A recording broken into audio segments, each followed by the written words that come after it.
이 사람은 간다요가 개인적으로 알고 있는 수많은 욕을 다 갖다 붙여도 표현이 안 되는 인간이야. 진짜로 인간 이하예요. 권력으로 읽는 세계사 2.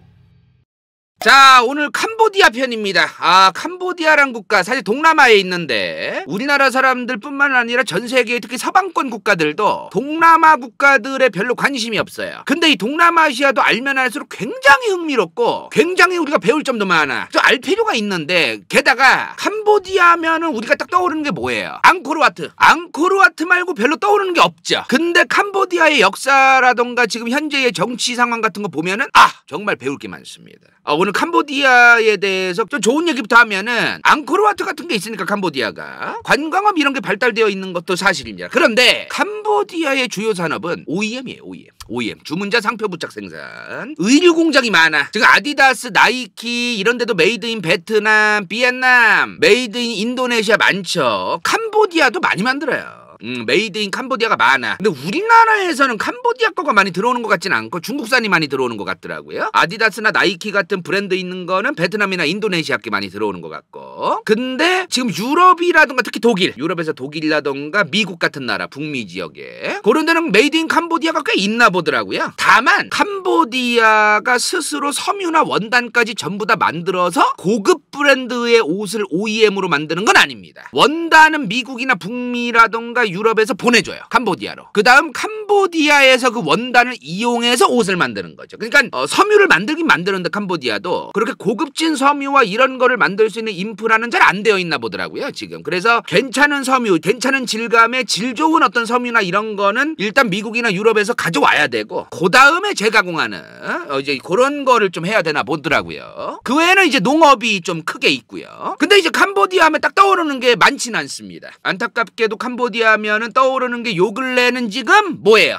대한민국에서 캄보디아라는 나라 하면 안타깝게도 최근 1년 사이에 대한민국의 수많은 시사 그 다큐멘터리 탐사보도 프로그램들에서 납치, 캄보디아의 스캠 범죄, 어떤 건물에다 가둬놓고 이제 막 그 보이스피싱이나 막 로맨스 스캠 시키고 요런 것들을 좀 저희가 많이 들었어요. 사실은 우리나라 지상파 방송들도 많이 다뤘지만 요거에 대해서 지금 캄보디아라는 곳에 대해서 범죄의 온상, 캄보디아가 지금 한국이나 중국 범죄 조직들이 건물 하나를 통째로 구매하거나 빌려서 거기다가 사람들 다 박아놓고 납치해서 박아놓고 보이스피싱이나 로맨스 스킴 같은 거 계속 시키면서 돈 벌어오게 하고 성과 안 나오면 패고 이런 거를 해왔다는 게 많이 들려왔습니다. 이번에 지금 이게 뭐냐, 캄보디아에 있는 한 그 산업단지 건물인데요, 공장단지에 있는 이 건물을 통째로 누가 임대를 했어요. 통째로. 그리고 입구를 다 막아. 어떤 애들 계속 입구를 막아요. 막으면서 이 안에는 지금 굉장히 많은 사람들이 끌려와가지고 강제로 보이스피싱을 하고 강제로 로맨스 스캠을 하고 좀 그런 게 있다는 거죠.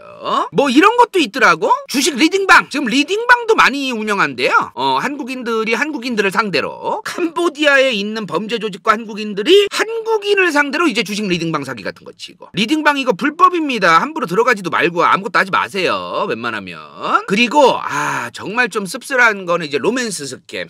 밖에 나가야 돼.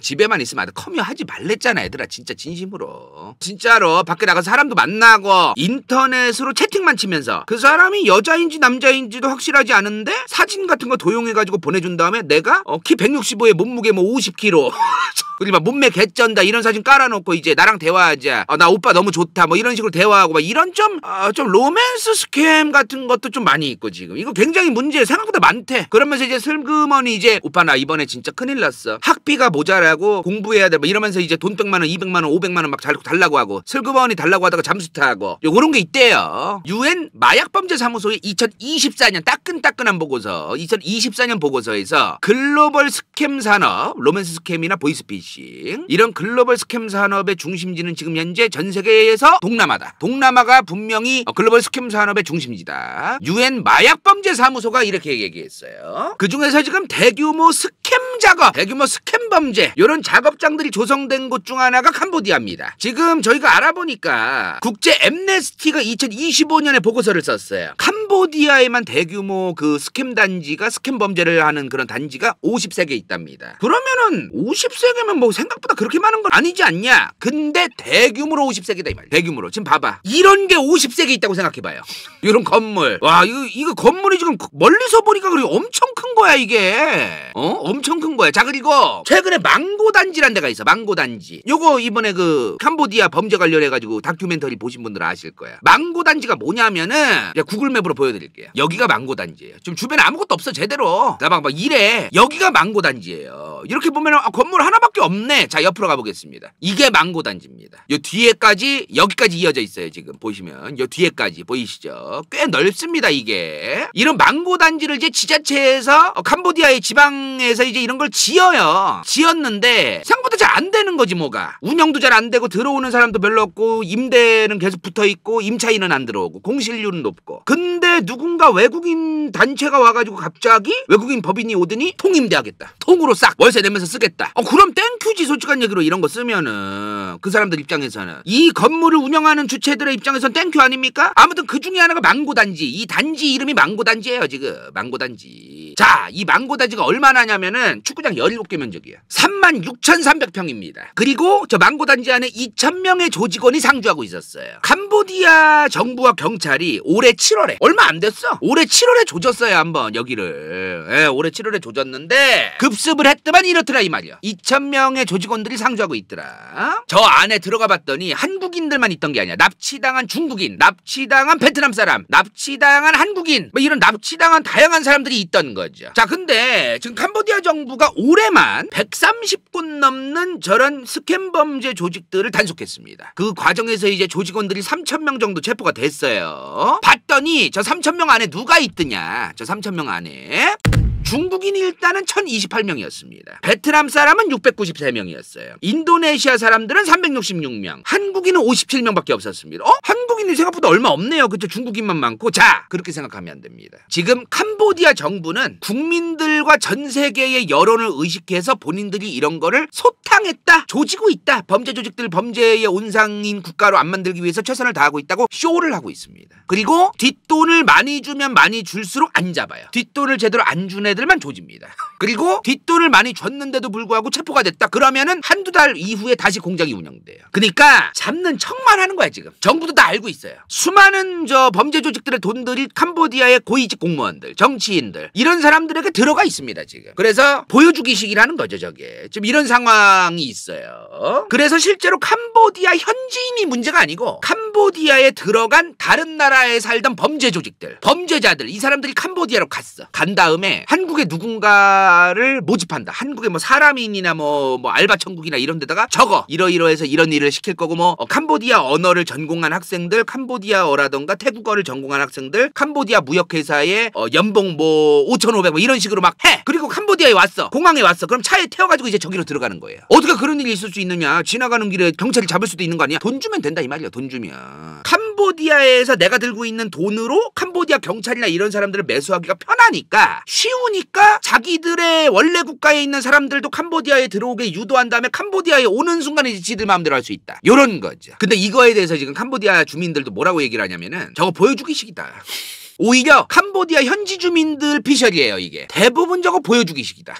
저거 안 믿는다. 그냥 잡는 척만 하는 거다. 그러니까 저게 그리고 지금 이런 범죄자들을 소탕했다. 이게 캄보디아 정부가 캄보디아 국민들 보라고 하는 것보다도 국제사회에 캄보디아가 그렇게 안 좋은 나라는 아니다. 그렇게 이미지가 거지 같은 나라는 아니다를 보여주기 위한 거지. 이게 보통 그게 더 강하다는 거야. 캄보디아라는 나라가 그렇게까지 그 개판된 나라는 아니다라는 걸 국제사회에 보여주고 싶어가지고 저거라는 거지. 국민들, 캄보디아 현지 국민들이 보라고 하는 그런 느낌이 아닌 것 같더라고요. 그래서 지금 캄보디아 정부가 2020년 초부터 지금 2025년까지 한 4, 5년 정도 조졌어요. 저런 보이스피싱이나 스캠 범죄단들을. 근데 저게 이제 한두 달 되면 다시 도로아미타불이 되기 때문에 별로 의미가 없대. 지금 국제 엠네스티도 뭐라고 얘기를 하냐면은 저거 캄보디아 정부는 방치하고 있는 거다. 이렇게 지금 지적하고 있습니다. 자, 그리고 최근에 올해입니다. 올해. 작년 뭐 몇 년 동안이 아니에요. 올해 1월에서 5월까지 한국 내에 한국인 범죄자가 102명이 잡혔어야 됐어. 그 102명 캄보디아로 런을 했어요. 못 잡아. 캄보디아로 런을 해가지고 얘네가 지금 캄보디아 가서 이제 뭐 좀 해보려고 이제 간 거예요. 이제 이런 일도 있었어. 자, 도대체 지금 캄보디아에서 무슨 일이 일어나고 있고 어쩌다가 캄보디아가 저렇게 됐길래 내부 정치가 저렇게 부패하고 개판이 나 있을까? 이거를 알려면 내부에 있는 현재 캄보디아의 정치를 알아야 되고 일단은 캄보디아의 역사를 아주 짧고 스무스하고 빠르게 훑고 넘어가도록 하겠습니다. 자, 우선요, 캄보디아가 옛날에 전성기가 있었어. 요거 캄보디아야. 크메르 제국이라고 불리는 옛날의 캄보디아, 지금의 캄보디아가 본인들의 과거 역사라고 주장하는 크메르 제국이라는 제국이에요. 800년대부터 1200년대까지 전성기였어. 지금의 태국이라던가 지금 얼마나 먹은 거예요? 지금 보면은 지금의 미얀마 남부, 그리고 태국, 라오스, 베트남도 요쪽까지 먹었었고 그런 나라였어요. 그죠? 근데 딱 저때까지야. 그 이후에는 태국한테 줘 터지고 베트남한테 줘 터지고 그러면서 길을 못 폈어. 캄보디아의 과거 역사, 요 크메르 제국이라는 그 1200년대 1300년대 요때까지의 전성기, 그 이후에 1300, 1400년대를 거치면서 개박살납니다. 1300, 1400년대를 거치면서 지금의 캄보디아 영토랑 비슷해져요. 이미 지금의 캄보디아의 그 영토는 과거 1400, 1500년대랑 별 차이가 없어요. 그 캄보디아의 원래 수도가 그리고 이 북부에 있었는데 지금 푸놈펜이잖아요. 이때 이동한 거야. 이때 이미 본인들이 북부에서 개처발리고 내려오니까 수도를 남쪽으로 옮겨요. 그러니까 이미 옛날에 옮긴 거예요, 저게. 자, 그러다가 20세기 이제 1900년대 초반을 거치면서 1800년대 후반부터 거치면서 프랑스가 식민 지배를 해요. 그죠? 자, 그리고 바로 그 근처에는 이렇게 나라가 여러 개가 있었습니다. 미얀마, 태국, 라오스, 베트남, 캄보디아. 캄보디아 보면은 지금 국경이 어느 나라랑 지금 붙어 있어요? 태국이랑도 붙어 있고, 여기 보면 라오스랑도 붙어 있고, 베트남이랑도 이렇게 지금 붙어 있습니다. 그죠? 이런 나라들, 국경이 다른 나라들, 여러 나라들하고 붙어 있는 나라들 대부분이 아시겠지만 역사가 조용할 리가 없어요. 저렇게 다양한 국가랑 국경이 붙어 있는 상황에서 이제 역사가 이제 순탄치 않고, 그리고 지금 현재 2025년에도 사이가 더럽다. 유럽이야 과거에 이제 1, 2차 세계대전이라는 전 세계 망테크를 탔잖아요. 얘네는 그래서 어거지로라도 우리가 친하게 지내야 된다라는 게 있어. 속으로는 욕짓거리하고, 쟤네 프랑스 애들, 쟤네 독일 애들, 쟤네 이탈리아 애들 막 이러면서 속으로는 다 욕해. 근데 겉으로는 그래도 껍데기로라도 화합의 장을 열려고 이제 노력하는 그런 게 있어. 근데 유럽은 자기들이 이제 개판 치면서 졸라 싸워봤으니까 이제 그게 반복되면 안 된다면서 그러는 건데, 그게 반복되면 안 된다를 모르는 나라가 많다 이 말이야. 지금 그래서 유럽은 생각보다 전쟁이 지금 1, 2차 세계대전 이후에 안 나잖아요. 러시아 쪽 빼고는. 근데 지금 아직도 인도, 파키스탄, 중동아랍은 당연하고 동남아 이런 데는 아직도 시끄러워. 깨작깨작 시끄러운 일이 많아요. 이제 1, 2차 세계대전이라는 엄청난, 그러니까 물론 1, 2차 세계대전 때 여기도 이제 싸움이 났는데 각각이 싸우는 느낌보다도 서구열강이 개입하거나 일본 제국이 개입하거나 프랑스가 개입하거나 요런 거로 이제 싸우게 된 거잖아요. 그러다 보니까 좀 성격이 다른 거지. 전쟁의 참혹함을 아직 자기들의 주관으로 겪어본 적이 없다는 거죠. 지금 남북한 봐봐. 6.25 전쟁 때 물론 우리나라의 주관 뭐 100%다 이렇게 얘기할 수는 없겠지만 유엔군도 도움을 줬고 김일성이가 쳐내려왔고 우리나라 이승만 정권이 맞서 싸웠고 6.25 전쟁 때 그런 전쟁의 참혹함을 다 같이 겪고 그러면은 아무리 열받아도 함부로 전쟁을 함부로 하면 안 된다 이런 나라들이 있어요 막. 근데 애매하게 전쟁을 하다가 말다가 막 이런 애매한 어떤 그런 역사가 있는 나라들은 보면은 전쟁의 참혹함을 강조하는 게 좀 덜합니다. 교육에 제대로 없기 때문에. 교육에 그 전쟁 때문에 북한에 대한 적대감이 우리나라 사람들이 있지. 다만 전쟁의 참혹함도 같이 배우는 경향이 있는데 우리나라는 그런 거보다는 저 새끼들이 쓰레기 새끼들이다 손가락질하는 게 더 우선시되고 이제 그런 게 좀 더 이제 있는 경향이 있다는 거예요. 자, 아무튼 간에 원래 프랑스 식민지였어. 여기 뭐 라오스, 베트남, 캄보디아 셋 다 이제 프랑스 식민지였는데 프랑스가 1950년대 이후 되면서 이제 저 세 나라를 독립시켜 줍니다. 그러면서 이제 태국과 라오스, 베트남, 캄보디아 이렇게 있었는데 베트남에서 근데 1960년대부터 무슨 일이 있었어? 남베트남, 북베트남이 싸워요. 북베트남에 누가 있었어요? 호치민이 있었어. 남베트남은 친미 국가, 미국 진영 국가고, 북베트남은 이제 공산주의 베트남, 호치민, 그런 일이 있었죠. 이 베트남 전쟁 월남전이 이제 시작이 된 건데 이때 캄보디아가 뭐라고 얘기를 하느냐? 우리는 중립이라고 얘기해. 우리는 엮이기 싫다. 근데 당시 전쟁부 돌아가는 꼬라지를 보니까 호치민이 이길 것 같은 거예요. 얘네가 라오스 여기 보면 라오스 여기로 해가지고 호치민 그 트레일이라고 해가지고 땅굴 파놓고 막 그 기찻길 만들고 막 별책 다 있어. 여기로 해가지고 계속 베트콩들이 들어가면서 막 호치민 로드랑 막 이런 거 통해가지고 개박살 내는 거야 막 남베트남을. 미국도 뭘 어찌할 바를 모르고 미국이 그렇게 폭격을 갈기고 그러는데도 포기하지 않고 베트콩들이 계속 환장하게 하고 막 전쟁 비용은 전쟁 비용대로 계속 늘어나고 요런 상황들이 있었던 겁니다. 그걸 보면서 캄보디아가 북베트남이랑 좀 친해져 놓는 게 좋을 것 같다라고 판단해요. 그래서 지금 이게 호치민 트레일, 호치민 라인이라고도 합니다. 보면은 지금 이게 지도가 좀 명확하지가 않은데 여기가 베트남이에요. 여기가 라오스고요. 여기가 캄보디아입니다. 이 아래쪽이 보면은 요렇게 라오스랑은 거의 형제의 나라야.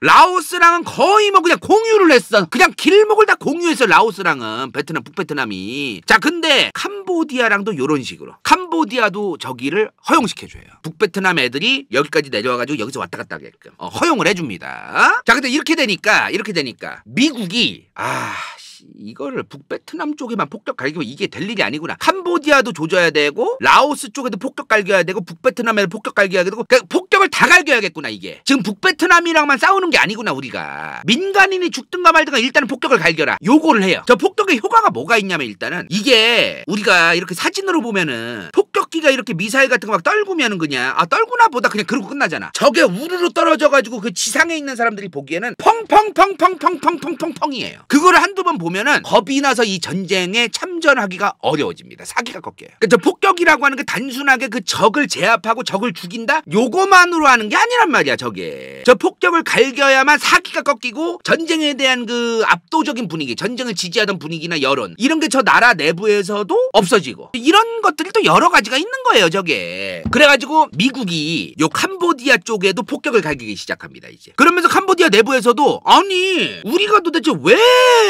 베트남 베트콩들, 북베트남 애들을 도와줘가지고 미국한테 이런 공격을 쳐받고 이래야 되느냐, 이런 여론이 생겼는데, 동시에 뭐가 생겼냐? 반미주의가 생깁니다. 강력한 반미주의, 반서방주의가 같이 생겨요. 이때 이유는 차치하고 어찌되든 내 가족, 내 할머니, 내 할아버지, 내 자식이 미국이 쏜 폭격기에서 쏜 그 폭탄에 의해서 죽었잖아요. 내 이웃이 죽었고 내 친구가 죽었고. 그러면 이유를 내가 먼저 잘못했든 누가 먼저 잘못했든 상관이 없는 거야. 그게 별로 그냥 짜증나는 거지. 열받고. 당시 캄보디아가 왕국이었어요. 지금 보면 캄보디아 제1왕국이라고 돼 있네요. 이유가 있겠죠. 나중에 제2왕국이 나온다는 얘기죠. 자, 1953년에서 1970년까지 갔습니다. 그렇죠? 이 1970년에 캄보디아의 보수 세력 우파, 이 사람들이 캄보디아 왕을 몰아내요. 너 정치 더럽게 못한다면서. 그리고 지들이 해먹으려고 그러면서 크메르 공화국이란 걸 만듭니다. 저 크메르라는 이름을 계속 써요. 캄보디아 사람들은 되게 좋아해. 과거 이제 위대한 카메르 제국의 후예 앙코르와트가 지어졌던 그 크메르 왕국의 후예, 크메르 제국의 후예다 이거야 자기들이. 그래서 크메르라는, 크메르의 후손이고 후예들이라는 그 정체성, 그게 있는 거예요. 그래서 크메르를 자꾸 붙이는 건데. 자, 아무튼 크메르 공화국이 세워졌어. 근데 지금 연도 보면 어떻게 돼 있어요? 5년 갔어. 뭔가 개판이 났다는 얘기겠죠 또. 자, 이 크메르 공화국 5년 만에 왜 망했어? 캄보디아 공산당 애들한테 박살이 납니다. 저 캄푸치아라고 써있죠. 캄푸치아가 캄보디아입니다. 그냥 헷갈리니까 캄보디아라고 할게요. 캄보디아 공산주의자들 때문에 박살납니다. 자, 어떤 일이 있었느냐. 자, 크메르 공화국이 여기 생겼어. 공화국 생기자마자 캄보디아 공산당 애들이 베트남한테 연락을 해요. 베트남의 공산주의 세력한테 연락을 해서 캄보디아를 같이 조져달라. 우리는 이미 요 안에 있으니까 다 조지겠다. 너네는 빨리 쳐들어와라. 요 캄보디아 안으로. 요거를 한 거예요. 연락을 해서 이제 북베트남 출신의 그 베트남 공산주의자들하고 캄보디아 내부에 있던 캄보디아 공산주의자들이 당시 캄보디아 정부를 조진 거죠. 그런 일이 있었어요. 자, 그래서 구도가 어떻게 되냐면, 근데 당시 캄보디아 정부, 크메르 공화국 정부, 공산주의자 말고 얘네는 또 어떻게 해야 돼요? 얘네는 미국이랑 이제 손을 잡아요. 미국이랑. 캄보디아 정부는 미국이랑 손을 잡고, 캄보디아의 공산주의자들은 북베트남하고 손을 잡고, 요런 구도가 있었던 거야. 요런 구도. 그래서 캄보디아의 우파 정당, 우파 정부랑 미국이랑, 그리고 캄보디아 공산당과 북베트남이 요렇게 이제 맞다 이렇게 하는 그런 상황이었어요.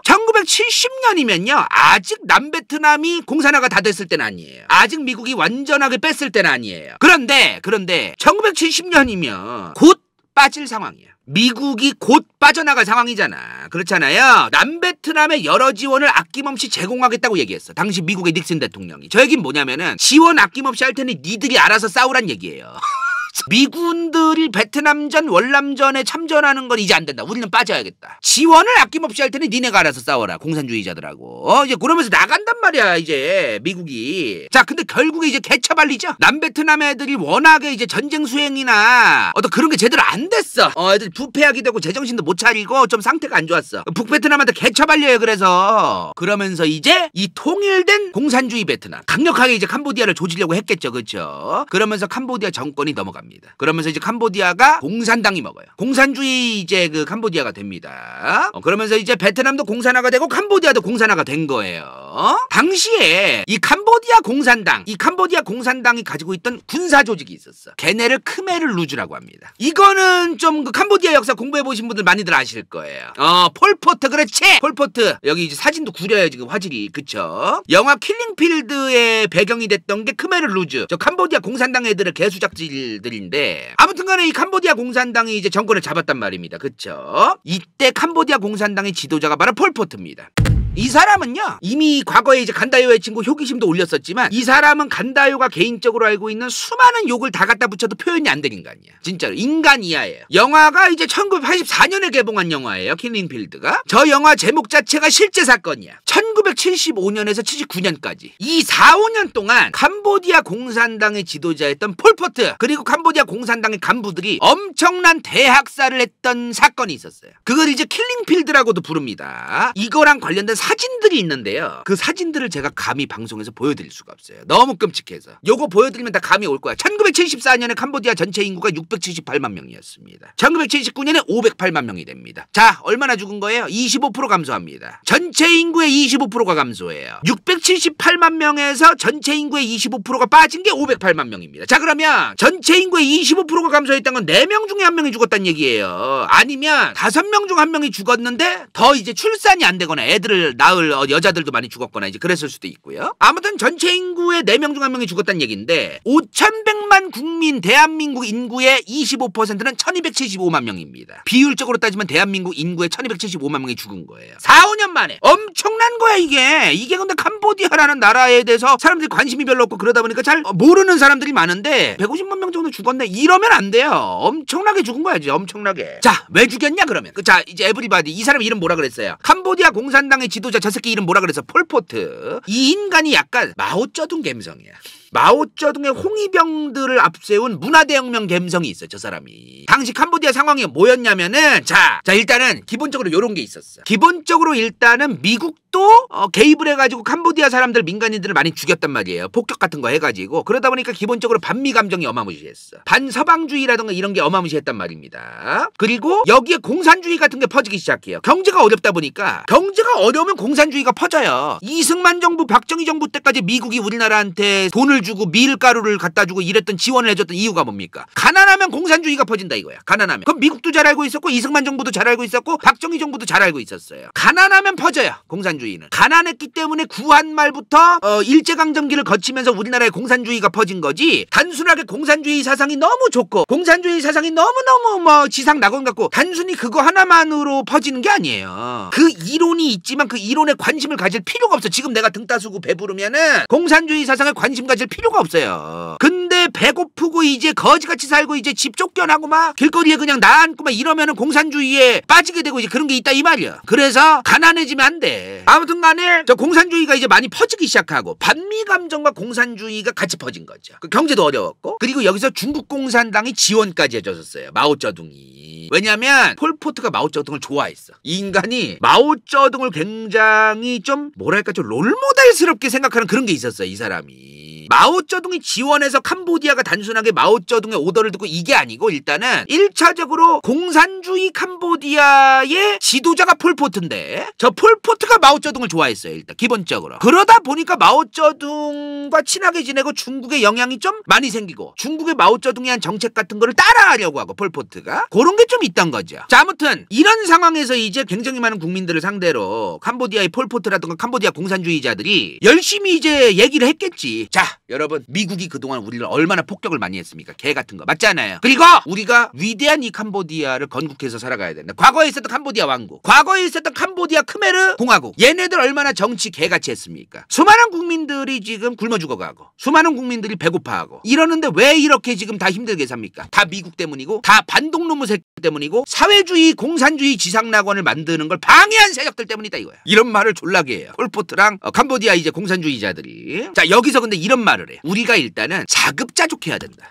농업을 일단 자급자족해야 된다 이거. 요거를 굉장히 이제 강력하게 이제 주장하던 사람이에요. 이거 무슨 말이냐면은, 우리가 자급자족해야 저 미국이나 다른 외부의 국가들 같은 반동놈의 끼들 반동 국가들에게 엮이지 않고 그들의 입김을 당하지 않고 쌩까고 우리가 스스로 그 어떠한 경제적인 공격에도 흔들리지 않으면서 우리가 배고프지 않으려면 자급자족이 돼야 된다. 요거를 이제 계속 강조하던 사람이야. 폴포트가 이거에 엄청 꽂혀 있었어요. 자, 근데 내가 아까 뭐라고 했어? 마오쩌둥하고 되게 비슷하다 그랬지, 이 인간. 마오쩌둥이 일단 정치적인 감각이 떨어지는 사람이 아니잖아요. 저 사람은 정치를 잘한 사람이 아니고 되게 막말로 무식하거든요, 마오쩌둥이. 지식도 얼마 없고. 근데 홍위병들을 선동해서 국민들 선동해서 문화대혁명 일으켜가지고 자기가 다시 정권을 잡고 이런 것들을 하는 정치공학적인 정치질, 이런 거에 능력이 기가 막힌 사람이에요, 마오쩌둥이. 그 감각이 있는 사람이야, 태생부터. 자, 근데 이런 사람인데 이 사람이 대약진운동 이후에 수많은 국민들 굶겨 죽이고 그랬던 이유가 뭐예요? 능력이 없어서 그래요. 마오쩌둥의 능력이 없고 지식이 없어서 그런 거야. 농사, 과학기술 이런 거에 대한 기본적인 개념과 관념과 이런 게 없었던 거야. 그러면 주변에 참모진들이 알려주면 되거든요. 어차피 대한민국의 대통령들이나 지도자들도 어느 나라든 간에 이런 지식들을 다 알 순 없어요. 그럼 참모진들이 옳은 말을 잘 전달해야 되는데 그것도 안 됐던 거야. 능력도 없는데 애초에 저 능력 없는 지도자 중심으로 엘리트들이라던가 주변에 있는 그 관료들도 저 지도자한테 가가지고 알랑방구 끼고 싸바싸바만 하지 제대로 된 얘기를 못하는 거예요. 혼날까봐, 자기가 쿠사리 먹을까봐. 그러니까 나라가 젓고라지가 난 거잖아. 대약진운동 이후에 문화대혁명까지 가면서 폴포트도 그랬던 거야. 폴포트도 주변 사람들과 다 같이 멍청했어요. 책 한 권만 읽은 거야. 진짜로 공산주의만 졸라게 파고 공산주의만 졸라게 공부하고 자급자족만 졸라게 공부하고 농사만 지어가지고 서양과 외부 세력에 의해서 우리가 영향을 안 받고 우리가 자급자족 딱 하면은 공산주의로 나아갈 수 있다. 요거만 공부를 졸라게 해가지고 머릿속에 그것만 그득 찬 거야 다. 폴포트랑 폴포트 주변에 있던 그 캄보디아 공산주의자 고위급 간부들이 마오쩌둥이 지식분자라면서 똑똑한 애들 재수없다면서 조졌죠. 똑똑한 애들이 꼭 잔소리 많이 하고 나한테 개긴다 이러면서 지식분자라면서 폴포트가 무슨 짓을 하냐면은 일단 도시에서 캄보디아에서 그래도 배운 사람들, 학자들, 지식인들, 대학생들 그리고 자영업하던 사업가들 이런 사람들 다양한 직업을 가지고 있다. 뭐 사진관을 운영하든 뭐 하는 뭐 그런 사람들 일단 싹 다 전국민 농민으로 만듭니다. 죽이는 건 둘째 문제고 일단 전국민을 농민으로 만들어. 너네는 전부 다 농촌으로 가야 된다. 니네가 뭘 대학교를 나왔든 배웠던 거는 니까짓 게 뭐 얼마나 잘났다고. 위대한 이 캄보디아의 공산주의 혁명이 완수될 때까지 니네가 뭐가 그렇게 잘났다고 도시에서 처 앉아가지고 사무직만 하냐고. 당장 가서 이 국가의 혁명을 위해서 몸을 바쳐라 이거야. 농촌에 가가지고 자급자족, 농업 자급자족으로 가기 위해서 미랄이 되고 이 젖과 꿀이 그르는 가나안 땅과 같은 이 캄보디아를 만들기 위해서 미랄이 되고 거름이 될 생각을 해야지 무슨 처 자빠져 있느냐고. 농촌으로 가가지고 빨리 농사 지어라 이거야. 자, 그래서 전 국민을 농민으로 만들어요. 농민이 잘못된 건 아니지. 농민은 필요해. 그러나 전 국민을 농민으로 만든다? 이게 말이 되냐는 거야. 각 산업군이라던가 각 자기들이 맡은 그 산업이 돌아가야 되는 건데 그렇잖아요. 자, 그럼 정리하면 뭐야? 강력한 반미주의, 강력한 반서방주의, 강력한 반외세주의, 그리고 강력한 자급자족에 대한 집착. 전 국민을 농민으로 만들었어. 이게 돼야만 식량 자급자족이 되고 공산주의 혁명, 농업을 기반으로 한 공산주의 혁명이 완수될 수 있다. 이 얘기를 하는 거야. 폴포트는 대가리에 저게 들어가 있던 거야. 저거를 폴포트는 선동을 한다 그게 아니고 찐으로 믿었을 것으로 추정됩니다. 저렇게 하면 정말로 캄보디아의 수많은 국민들이 먹을 거 걱정 안 하고 식량이 자급자족 돼가지고 일단 배고플 일 없고 일단은 외부의 어떤 그 압력에서 흔들리는 것도 덜해지고 요 생각을 강력하게 생각을 정말로 찐으로 믿었을 것으로 추정된다. 자, 근데 만약에 그거에 토를 단다. 저거에 토를 단다 그럼 죽는 거예요. 저 방식에 토 단다 그럼 죽는 거야. 저거에 불만 있다 죽는 거야. 이거예요. 그래서 많이 죽은 겁니다. 자, 그리고 얘네가 진짜 극단적이었던 게 뭐냐면은 폴포트 아까 사진 보이죠 이거 화질 어때요? 보통 아무리 1940~50년대 1930년대 사람 스탈린 같은 사람 김일성 이런 사람들조차도 이런 애들조차도 화질이 꽤 괜찮은 사진들이 남아있어요. 이 인간은 화질이 이런 거밖에 안 남아있습니다. 공식 사진이 사실상 거의 없어요. 왜 저런지를 알아요? 반서방주의 때문에 서양 것들 서양 물건 서양 문명과 관련된 건 다 없애야 된다 이거야. 싹 다 없애라 이거야. 사진? 서양 거야. 없애. 사진을 왜 찍어? 이런 거예요. 안경? 안경을 왜 껴? 죽여. 안경 딱 쓰니까 저 반동이야. 서양과 관련되어 있는 이런 거를 했다가 해보면 죽이는 거예요. 이게 왜 저렇게 되는 거냐면은 이 사람의 뇌구조를 잘 이해해야 돼. 이 사람의 뇌구조. 강력한 자급자족, 집착. 자급자족이 돼야만 이 사람은 찐으로 생각한 겁니다. 내가 그거에 동의한다는 게 아니고 이 사람의 뇌구조에선 찐이야 그게. 자, 강력한 자급자족. 정말 국민들을 생각한 거야 이 사람은 나름.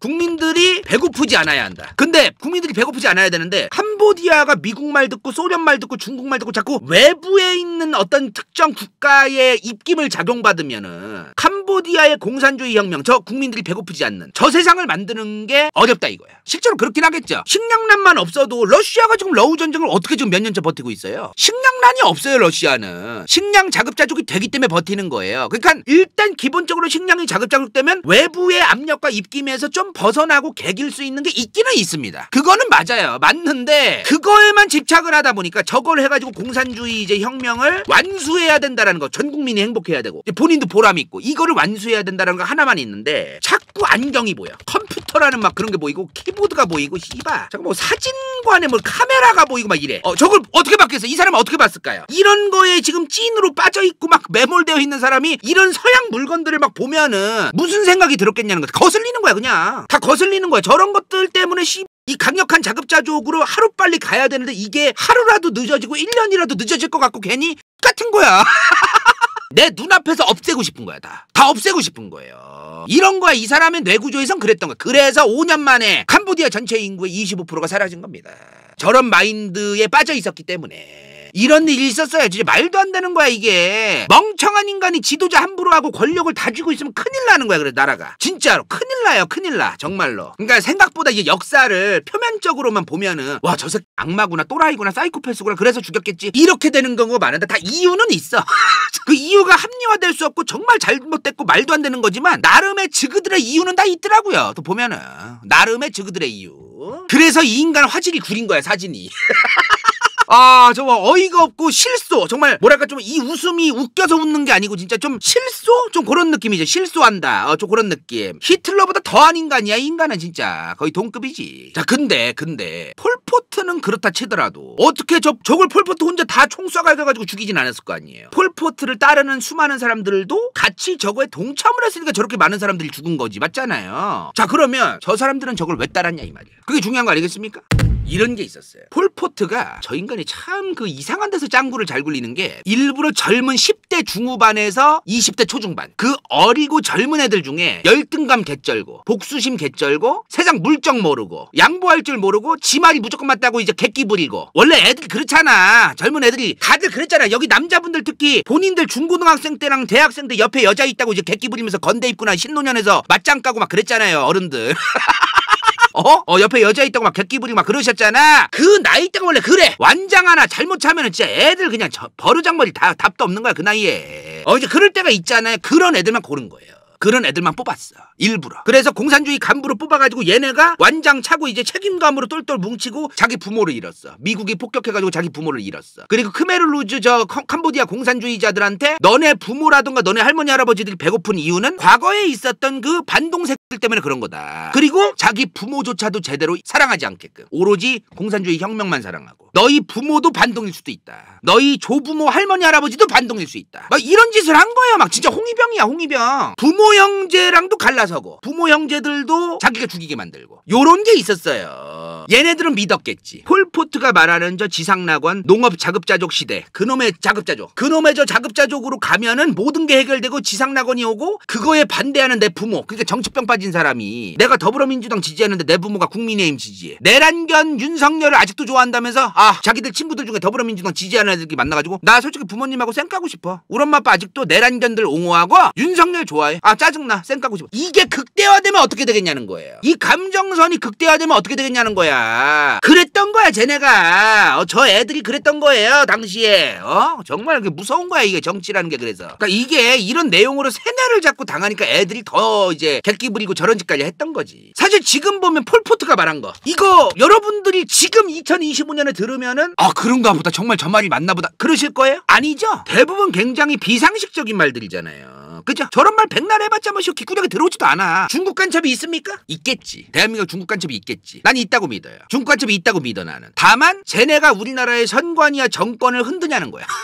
여기까지 가잖아. 중국 간첩이 있어. 내가 볼 때 중국 간첩이 있어. 러시아 간첩도 있어 우리나라에. 일본 간첩도 있을 것 같아 내 생각에. 솔직한 얘기로 지금 더불어민주당은 이런 음모론자를 안 팔아요. 요즘 안 팔아. 왜? 팔 필요가 없어요. 저쪽에서 파니까. 원래 음모론은 급할 때 파는 거야. 더불어민주당도 예전에 박근혜 후보가 2012년 대선에서 당선되고 나서 엄청나게 많은 음모론을 양산했던 게 더불어민주당입니다. 이명박 정부부터 시작해가지고. 원래 자기들이 급하고 아쉬우면은 음모론을 나불대는 게 원래 그런 거예요. 지금 보수정당 우리나라의 국민의힘 같은 정당도 불안한 거예요. 자기들이 급해. 그러니까 별걸 다 빨아먹는 거야 다. 아마 지금 더불어민주당 지지하는 양반들, 국민의힘 지지하거나 아니면은 아직도 그 계엄이라던가 이런 거랑 선관위 중국 간첩 얘기하는 거, 그런 거 믿는 양반들 100년 뒤에 후손들이 봤을 때 떳떳하길 바라거든요 저는 개인적으로. 그러니까 내가 지금 칭찬받는 게 중요한 게 아니고 100년 후에 후손들이 나를 어떻게 볼까를 상상하면서 좀 살아가는 게 있어 저는. 제가 장담컨대 100년 후에 우리 후손들이 본인들을 어떻게 생각하는지 한번 돌아보세요. 내가 부끄러워서 씨발 얼굴을 못 들 거야 아마. 그걸 생각해봐야 돼. 지금 내 주변에 지금 나랑 같은 나라 사는 사람들, 국민들이 나 지지하고 추앙해주고 빨아준다? 그게 중요한 게 아니에요 지금. 박수 받다가 죽겠지. 요지 가면은 뭐 장례식장에 바글바글하게 오겠지 사람들. 그게 뭐가 그렇게 중요해 지금. 그리고 아까 그 애들 얘기했죠. 일부러 그 열등감 복수심 개쩌는 애들만 일부러 뽑았다고. 천황폐하의 군대로서 이 엄청난 천황폐하의 이 수건 사업을 우리가 수행하는 위대한 천황폐하의 군대인데 우리의 앞길을 막아? 이 위대한 일을 수행하면은 우리는 결국에는 천황폐하께서 선택해 주시는 위대한 군인이 되고, 죽어서도 천황폐하 곁에 가고 막 이런 뭐 야수꾼의 신사 같은 데 처박히고 막 이런 거를 막 상상하고 막 세뇌 받아가지고 천황폐하 만세하면서 막 덴노 반자 뭐였어 그거, 덴노 헤카이 반자인가? 이 짓을 하면서 막 옛날에 그 일본 군대들도 그런 게 있었던 거예요. 그런 거랑 비슷한 거야. 다 그 결이 비슷해요. 본질적으로 보면 결이 비슷한 거야. 껍데기만 다를 뿐이지. 당시에 동남아 미국의 국무부, 미국의 외교부죠. 미국 국무부의 동남아 외교관 담당을 하던 케네스 퀸이라는 사람이 있었어. 이 양반이 이제 이런 얘기를 했어요. 지금 캄보디아의 저 집단 학살이 왜 일어나게 됐느냐. 저거를 어떻게 표현하냐면 이 사람은 소수의 멍청한 엘리트 공산주의 집단이 캄보디아 왕정과 과거 정권들에 대한 분노를 가지고 있고, 얘네가 단기간 내에 빠르게 공산주의 국가를 실현하기 위해서 저짓을 했다 라고 이 사람은 평가했어요. 풀어서 말하면 아주 오만하고 지들이 좀 배웠다는 이유로, 자기들이 공산주의 책 몇 권 좀 읽었다는 이유로 이런 거로 자기들이 무언가를 완성할 수 있다라는 무책임한 자신감, 근자감, 근거 없는 자신감, 이런 것 때문에 저짓거리가 났다 이거 본다 이 말이야. 요거를 좀 오늘 좀 얘기하고 넘어가야겠다. 공산주의 혁명하면 칼 마르크스 아닙니까? 자, 이 전 세계에 지대한 공산주의자들한테 영향을 끼친 사람은 칼 마르크스예요. 근데 이 칼 마르크스의 공산주의 과정을 보면 이 칼 마르크스가 얘기한 공산주의 과정이 있는데 그거를 다른 국가가 거의 없습니다. 나는 오히려 칼 마르크스의 공산주의 과정을 그나마 가장 비슷하게 따르는 나라는 중동아랍 국가들이라고 생각해. 근데 이 중동아랍의 이 석유 부국, 석유 자원이 많은 이 부국들이 공산주의자들이 아니란 말이에요. 근데 가장 비슷합니다. 칼 마르크스가 얘기한 공산주의 과정이라. 왜 비슷하다고 얘기하느냐? 일단은 1, 2, 3, 4, 5, 6까지 있죠. 보면은 1번이 제일 중요해요. 1번. 그러니까 칼 마르크스가 말한 공산주의 과정에서 1번이 제일 중요한 거예요. 자본이 일단 많아지고 공장들도 첨단화되고 기술도 어마무시해지고 엄청나게 많은 양의 식량 걱정도 할 필요 없고, 식량 걱정을 할 필요가 없다는 거야. 식량 걱정. 기술이 워낙에 좋아졌기 때문에 식량 걱정할 필요가 없는 세상이 왔다는 거지. 그렇지? 그 세상이 일단 와야 되는 거야. 칼 마르크스가 얘기한 그 1번이 제일 중요한 거야. 일단은 모든 사람이 먹고도 남을 정도의 식량 걱정할 필요 없는 세상이 왔어. 공장도 어마무시하게 기술이 발전해가지고 첨단화됐고 공장도 많고 자본화도 어마무시하게 됐어. 그게 일단 대전제가 깔려야 돼요. 일단은 1번이 돼야 돼. 자, 그 다음 이제 꼴 받는 거야. 빈부격차가 심해서 저렇게 모든 사람이 먹고 다 먹어도 굶어 죽지 않는 세상이 왔음에도 불구하고 굶는 사람이 생기고 노숙자들이 생기고 힘들게 살아가는 사람이 생기고 빈부격차가 극심해지고, 이런 거로 인해서 불만이 점차 졸라게 강해지고 쌓이면 그때 가서 이제 프로레탈리아 혁명이라고 하는 그 공산주의 혁명을 일으켜야 된다 이 말이야. 혁명을 일으켜야 된다. 그리고 나서 이제 배급, 혁명을 일으켜서 이제 국유화, 혁명 정권이 이제 국유화를 한다. 아까 말한 그 1번 엄청나게 발달한 이 자본시장, 어떤 그 기술, 배급이 가능한 어떤 그런 세상이 왔으니 이제 저걸 국유화해서 수많은 국민들한테 공짜로 준다. 이제 배급을 한다. 일단 이게 돼야 된다는 거예요. 그러면서 이제 국유화, 배급제를 하면서 개인이 소유한 부동산, 자산 이런 걸 다 삭제한다. 모든 국민들을 똑같이 교육시키고 가르치고 세뇌 교육도 시키고 반동세권을 잡아 죽이고, 이 짓을 하면서 초기 공산사회를 만들다 보면은 나중에 이제 완벽한 지상낙원 공산사회, 후기 공산사회가 완벽하게 만들어질 거다 이거예요. 이게 칼 마르크스가 말한 공산사회야. 공산주의 혁명 과정이야. 자, 근데 소련의 공산주의 아버지 레닌은 어떻게 했느냐? 기술과 자본이 아직 발달이 안 돼 있었어. 근데 사람들 먹을 것도 충분하지 않았어. 근데 급해. 일단 혁명부터 하자. 혁명을 한 다음에 1번을 하면 된다 이거야. 혁명을 한 다음에 1번을 하자 이거야. 레닌은 그거였어. 그래도 될 것 같다 이거야. 계산기 두들겨 보니까. 마오쩌둥은 어떻게 했느냐? 일단은 농촌을 중심으로 하자. 공장 자본화 국가. 일단은 식량난부터 해결해야 된다. 식량난. 일단 공산주의 국가 중화인민공화국은 세워졌고 일단은 농촌을 중심으로 농업이 자급자족되는 거로 일단 우선적으로 가야 된다 이거야. 그 다음 공업화도 나중 가서 가면서 서서히 이제 공산사회로 이제 진입을 해야 된다 이거예요. 가장 이제 답도 없는데 이때 이제 폴포트가 저거 보고 배운 거예요. 농업부터 자급자족이 돼야 된다. 이거에 이제 꽂혀있던 거지 인간도. 자급자족은 아시는 분들 아시겠지만 굉장히 힘듭니다. 정말 힘들어요. 조선시대 봐봐요. 대부분의 사람들이 농업에 종사했어요. 근데도 흉년이 들고 이번에 뭐 자연재해가 닥쳐서 그럼 자급자족 안 돼. 그러니까 자급자족만으로 모든 걸 해결하려면은 땅과 농사짓는 면적 대비 인구가 적어야 돼요. 인구는 씨발 땅은 좁은데 인구는 넘쳐흐르고 그래가지고 자급자족이 되냐 이 말이야. 러시아가 전 세계에서 영토가 가장 넓죠. 가장 넓은 나라입니다. 자원도 풍부하고 식량도 풍족해요. 1억 조금 넘어. 1억이 조금 넘어요. 인구 밀도가 우리나라의 반에 반토막도 안 나. 엄청나게 적어. 인구가 생각보다 안 많아. 인구가. 자, 아무튼 이 짓거리 하면서 폴포트가 이제 정권을 잡았어. 굉장히 많은 자국민들을 학살하면서 정권을 잡았어요. 근데 얘가 졸라 웃긴 게 뭐냐면은 대뜸 베트남이랑 전쟁이 시작됩니다. 대뜸. 아까 앞서서 뭐라고 했어요? 베트남의 공산주의자들이 저 폴포트를 도와줘서 캄보디아 공산주의자들이 정권을 잡은 거예요. 그러면 베트남이랑 사이가 안 좋을 이유가 별로 없잖아요. 근데 베트남이랑 싸워요. 이거 왜 싸웠느냐? 위대한 우리 캄보디아의 과거 크메르 제국의 역사를 보면 우리가 지금의 이 영토가 아니었다. 이렇게 넓은 영토를 가지고 있었다. 근데 왜 우리가 지금 여기까지 매몰려가지고 이지랄하고 살아야 되느냐 이거야. 갑자기 무슨 광교토 대왕이 옛날에 그 고구려 만주지역 먹었으니까 우리도 지금 만주지역 먹어야 된다면서 군대 몰고 간 거야. 갑자기 이 짓을 하는 거야 이 사람이. 무덤에서 깨어났어. 광교토 대왕이 거의 막 요런 게 있었어. 그렇지. 공산주의자가 갑자기 민족주의를 자극해요. 그러니까 짬뽕이야 짬뽕. 공산주의자 좌파라고 해서 민족주의 안 빠는 게 아닌 거야. 필요하면 빠는 거야. 이래서 이념적인 거를 공부를 함부로 하면 안 돼. 좌파가 뭐지? 우파가 뭐지? 이러면서 공부 시작하면 큰일 나요. 쟤네는 왜 좌파인데 이러지? 이렇게 되거든. 그게 아니야. 얘네는 좌파든 우파든 공산주의자든 아니든 상관없어요. 그냥 자기들이 정치인으로서 지도자로서 독재자로서 계속 그냥 헤쳐먹으려면 필요한 거 다 갖다 쓰는 거거든. 그게 중요한 거기 때문에 아무튼 간에 캄보디아 베트남 전쟁이 그러면서 시작이 됩니다. 꽤 길게 갔어요. 1978년에서 1989년까지 갔네요. 그쵸? 자, 근데 폴포트는 생각보다 2년 만에 개박살나요. 1978년에 시작해서 1980년대 되면은 폴포트가 작살나요. 폴포트는 물론 그 이후까지 살지만 어찌됐든 폴포트의 세력이 작살나요. 1980년 되면은. 근데 그 이후에도 왜 싸웠느냐? 자, 어떤 상황이 또 있었냐면 당시에 소련이 베트남을 지원했어요. 중국은 캄보디아를 지원했어. 그러니까 처음에는 단순하게 이제 폴포트가 베트남 자극하고 베트남을 조져가지고 민족주의 빨고 막 이러면서 그 짓거리 한 건데 나중에 시간이 흐르니까 소련도 이 전쟁을 통해서 이겨야겠는 거야. 중국도 이 전쟁을 통해서 이겨야겠는 거야. 대리전 성격까지 이제 전쟁이 확전된 거예요. 확대가. 그래가지고 이게 초반에는 캄보디아와 베트남의 폴포트와 베트남이 싸우는 그런 느낌이었는데 나중 가면 그런 느낌이 아니야.